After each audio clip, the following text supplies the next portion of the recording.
So, with asthma, I would say that it's been more of an impact on me. When I was little, I was hospitalized like weeks at a time, almost every year until I was multiple times a year until I was 8 or 9 years old. Missed a lot of school. My mom would have to miss a lot of work. It was just really hard to live like a normal child. I couldn't run and all that. So, and even in my adulthood, it still affects me. I'm not hospitalized anymore, but I can't do like I have to be aware of even walking sometimes the weather. I have to consider a lot of different factors as opposed to just getting up and going. Mm-hmm. There's a huge I see a lot of ableism out there. When I was growing up, especially like in PE classes, coaches would be like, "You can run." I don't understand why this guy has asthma, but he's running, and every asthma has a different trigger.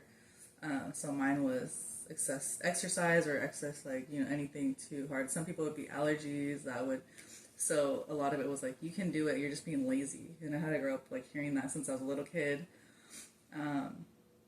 In seventh grade, I almost died. The vice principal had to run out with my inhaler because they wouldn't not let me like exercise one day. And yeah, it was just, I feel like people don't understand that it's real. It's not just like, oh, I can't run, I don't want to run, I just really can't. And then there's other times when people are like, oh, you're lucky, you don't have to run. Like, no, I'd rather breathe, fine. But I think that's, people just don't understand, and they take that route.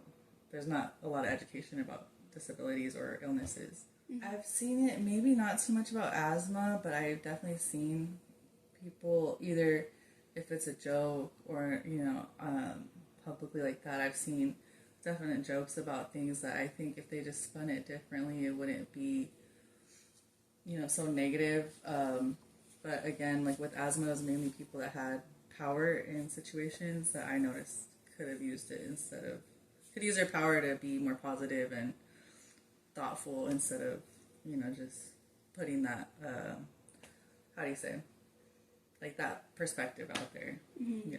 Not too much in the public, but just, like teachers and bosses or whatnot. Yeah. Right. Just if you don't know about it, there's so many resources nowadays. Just get educated about it. I don't know a lot about a lot of people's, diseases or illnesses. So if I don't know, it's not good to just judge. Like, I think that's the biggest thing, is just teaching or looking for answers, and also teaching your kids about it and just helping them learn that everybody's different. Even if you can't see it, you can't see a disease. Sometimes it's, you don't have to wonder, oh, why is that person parked in a handicap? Like, don't worry about it. Like, those are the things I think more people need compassion and education about. Mm-hmm.